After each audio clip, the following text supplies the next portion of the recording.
Colonization never ended in the white supremacist system. And as we see today, the colonization is in the mind. Now, those who have been enslaved and those who have been colonized, we're still dealing with the remnants of that through the colonization of the mind. Pick up my book, 7 Steps to Decolonize the Mind, and we will help deprogram you from the colonization that was put upon you by generations and generations of white supremacy. You can pick it up today on Amazon.com.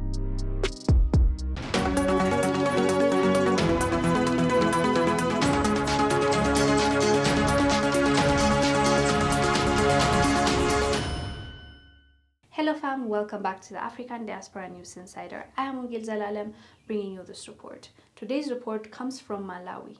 A former Malawian MP shot himself dead at the office of the Clerk of Parliament. Chiwaya, who was a wheelchair user after he contracted polio at the age of 2, once served as an MP for Mangochi Central Constituency for 15 years under the United Democratic Front, according to Nyasa Times. He also served as Deputy Speaker between 2014 and 2019. Nyasa Times reports that he shot himself right in front of the Clerk of Parliament, Fiona Kalemba. Chiwaya left a note before the shooting. Reports said the former deputy speaker had issues with officials in parliament over the ownership of a specially adopted vehicle. When he bowed out of his role as deputy speaker, he started a process that will allow him to buy the vehicle provided by parliament. The vehicle enabled him to drive in spite of his disability, so he paid for it. However, parliament refused to transfer ownership, he said. He wrote about these matters in the note he left behind. While it would have been easier to hurt others with the means I have, I don't want that to be my legacy. My heart and spirit has been brought down not because of the possessions such as a vehicle, but the persistent begging that I'm doing to get what belongs to me. Is this life worth living? Probably yes to others. For me, the fact that I have taken the issue to various people and I am forced to be begging them to do something is really depressing. I don't have any more energy to carry on. Many of you will not forgive me, but I am down. I have reached the end of my tether. If I continue living, I will hurt others, and I don't want that to happen. I am already suffering from my post-polio syndrome, which is getting worse every day, compounded by these people who think I am asking for charity, and yet this is a vehicle I bought with my own money. First of all, we want to say rest in peace, Chiwaya. He was an activist for disabled people. He has served as MP for 15 years, and he definitely contributed to the country. But unfortunately, he got polio and he was disabled. So even though the government paid for it, gave him the car that helps him with his disability, when he finished his term and he started paying for the car so that he can own that car because it helps him a lot with his disability, and that car specifically helps him move from A to B.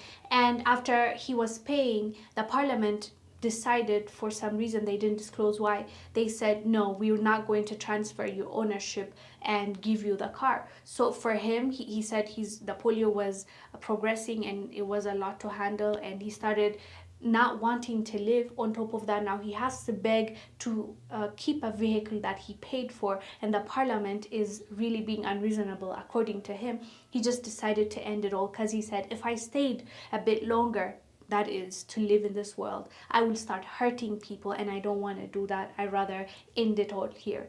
It's really sad to hear. The police are investigating his death because he went to the parliament.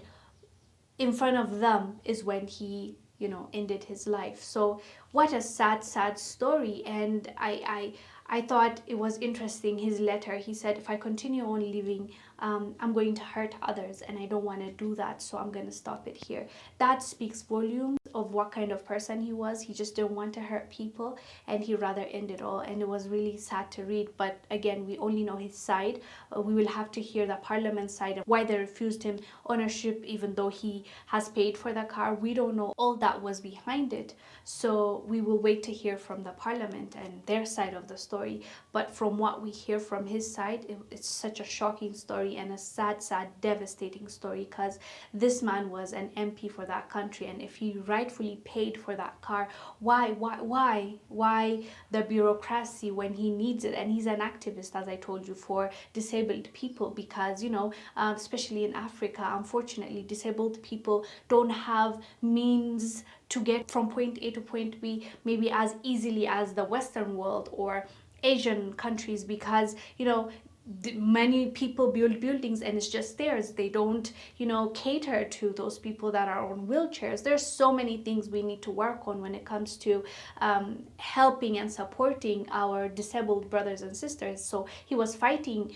for them, and sadly he said the polio was getting too much for him to handle, and on top of that he has to beg these people to give him his own car, and he just thought it was not worth living, which is sad. I really wish he didn't do that. He didn't end his life, but it already happened, and the police said they're investigating. We will hear more and see what happened so that other people don't have to face what he faced, and it can be fixed. Anyways, guys, let us know down below what your thoughts are about this story. I am Wongel Zelalem bringing you this report. I will see you on the next one.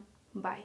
Thank you for watching. Make sure to subscribe to our YouTube channel and download the African Diaspora News Channel app, now available on Google Play and the Apple App Store. Living in America as a black person, you recognize there is one set of laws for you and one set of laws for those, especially in the white community. In our book, Passive Aggressive Racism in the System of White Supremacy, I take you through times in my life when I first started noticing white supremacy. We teach you how to recognize it, identify it, and also counter it in our book.